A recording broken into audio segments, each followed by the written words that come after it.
Hi, everybody. My name is Esther Yang, and I am so grateful to have the candidate. I mean, not candidate now. It's going to be the district attorney, Mr. Alvin Bragg. Hi, Alvin. How are you? Are you excited? Well, you're going to be the first African American district attorney. I am absolutely proud that you will be that person. Well, thank you. I'm happy to be talking to you this morning, and definitely looking forward to January, and grateful to the voters, the organizers who made this possible. So thank you. Yeah, so I forgot to tell you, I'm sorry. Can you just bring your computer down a little bit so we can have your full... Yeah, perfect. That's awesome. So before everybody forgets, don't forget to click like and subscribe, and that's the only two things that all the followers have to do. So tell me about you graduated from Harvard. You've done so many things. Oh my gosh. And helping Eric Gardner's case. I love Mrs. Carr, by the way. She was one of our guests when we did Black History Month, including a Mr. and Mrs. Bell. They've been my friends for almost 10 years. So I'm so grateful that you're there. But tell me, what is it that makes you desire to become a lawyer? First and foremost. I grew up in Harlem, Central Harlem in the 80s, and I had a number of interactions with the justice system and public safety issues that made me interested in law school. So I had a gun pointed at me, 6 times before I turned 21. 3 by NYPD officers during lawless stops, and then 3 by people who weren't police officers, and in tandem, that made me very interested in the criminal justice system, in fairness, police accountability, and public safety. And so that's why I went to law school, and that's really set the framework for my focus on both, as you mentioned, civil rights work I've done, but also, more traditional public safety work that I've done as well. But it all started when I was 15 with a stop. This is like Mr. and Mrs. Bell when they came in, including Miss Hazel Dukes that came in for Black History Month. This was going on 15 years ago. What happened with Sean Bell, and we were just still very disappointed. It happened with Eric Gardner. It happened with George Floyd. So I really, for me, and of course my viewers, want to know what is your vision? You've done a lot of work and also from your experience, but what is your vision for New York City? And I want us also to be your ally, to help you, to support you in making New York City safer and better, of course. Yeah, no, look, and I appreciate that. It's going to take all of us working together, governing in partnership, specifically on the issue of police accountability and what you're talking about. We need a number of things. We need, and I've been advocating for, a very independent and a unit in the DA's office that will report directly to me. And I know we now actually have a new unit that was started very recently that's going to focus exclusively on police integrity issues. We had one in the Attorney General's office. We need that unit to be independent, and we need to be transparent. Whenever there aren't charges and in cases of note, we need full public accounting. Very important for trust in our system. We need to also go beyond. The force cases are important. I've done those. The force involving death, obviously, very, very important. But also, we have to deal with issues like truth-telling by officers. When I was a federal prosecutor, I tried an FBI agent for lying. We need to be vigilant in that space. We need to be also very proactive, not just waiting for an incident and a viral video, but we need to be looking at disciplinary records, looking at histories, and tracking that to do investigations to root out conduct before a death occurs. And then we also need some legislative changes. We need the standard on use of force, when police can use force, deadly force. We need that to change as well. So we need all that happen. I think we can really have an impact from the DA's office, but it will take all of us, working together. And I should note that, some of the legislative changes we've seen in the past 18 months have been a direct result of, people and activists taking to the streets. So it really takes all of us working together. Yeah, I always tell my followers, before you do anything, the first thing you have to do is to register to vote. I think that's really, really important. If you're not registering to vote, you have no right to complain, because the way that things are going to change is that your vote matters. And then once you register to vote, and you have to really understand your city, state, assembly, senator, congressman, congresswoman, whatever it is, that you need to get them out of office if you feel that they're not aligned with your belief system. And I think that's really important. And I think, in my opinion, of course, that's my humble opinion, that people need to get involved. That, like you said, it doesn't have to be when death occurred. We have to start, and I want to make sure that my followers be your ally from before even January. To like help you, like, what can we do? How can we do changes? Because you certainly cannot do everything all together. Well, it's interesting you mentioned voting, I'm a first-time candidate, and one thing that really is startling is the low rate of voter engagement. Yeah. In terms of sort of who is voting, we had about 200,000 people, a little more than 200,000 people vote in the Democratic primary in June.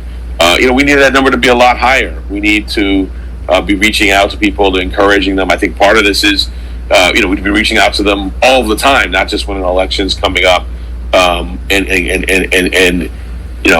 linking everyday issues and to the vote. Very, very important. Yeah, and it's like, I know you did the case with Harvey Weinstein. Where is that now with you?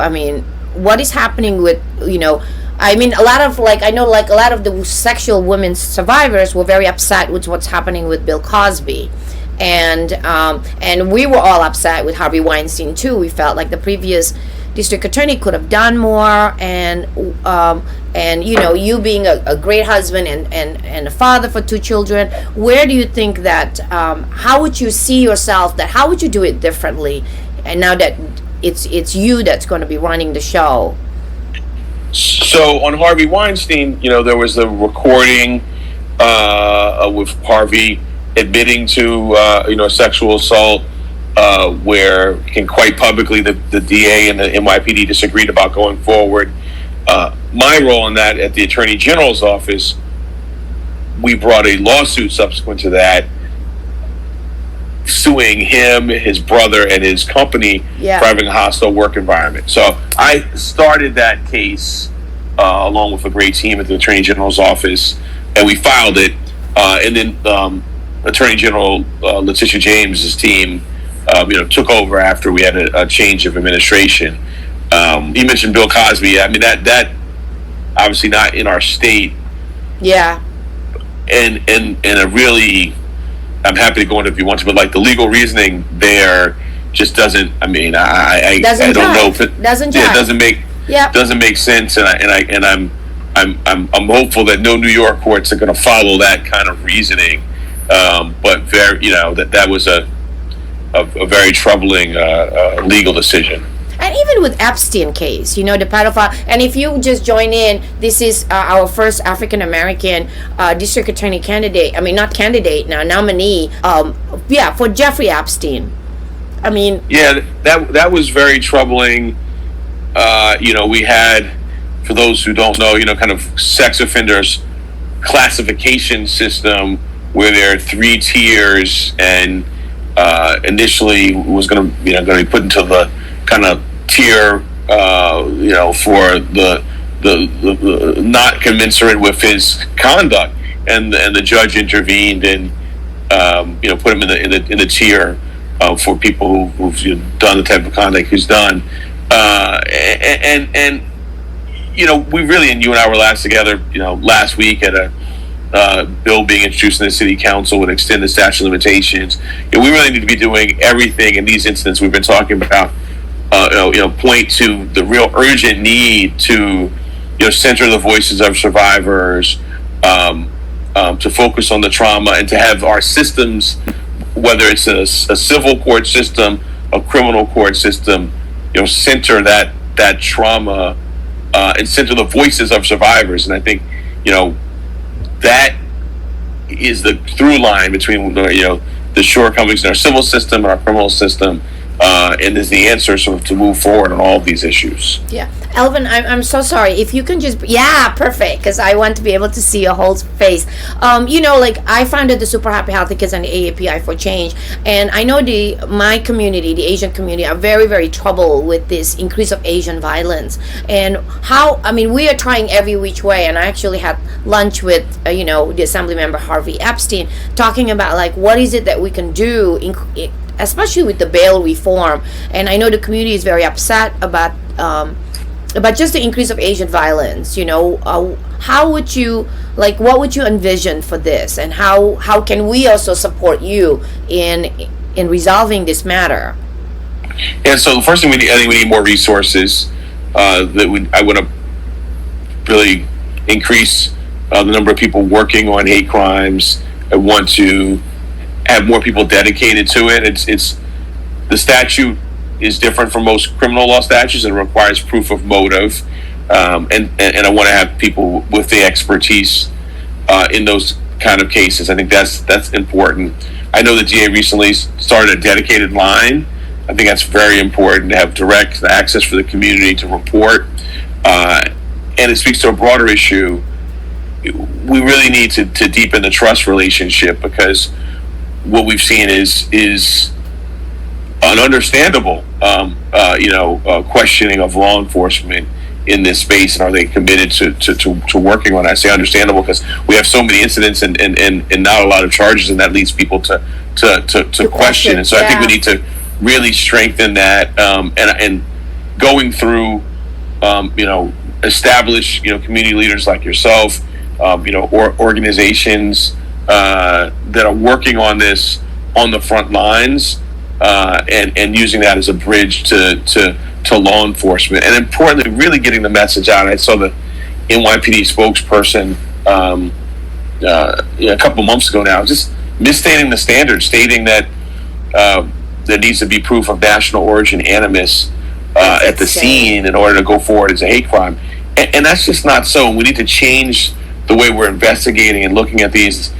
It's not that law enforcement shows up at the scene and that the victim, the survivor, has to say everything about why, and hand someone the case and say this is a fully established hate crime. We need to be doing what we do in other instances, which is doing investigations. If it smells like a hate crime, seems like it might be, not just saying, oh well, did someone say something to you, if not ruling it out, going forward and doing full investigations, looking at someone's email, someone's social media, looking for things that may not have happened at the scene, piecing it together. And so I think we need to bring that kind of investigative rigor to these kind of cases. I think that would be very important. Yeah, and I think I also want the followers to understand that, the social service has a lot of issue with this. Like the people are being mentally challenged for the increase of the violence. And I don't want everybody to just shift the issues to just, that this is the NYPD or the district attorney's problem. But I think we,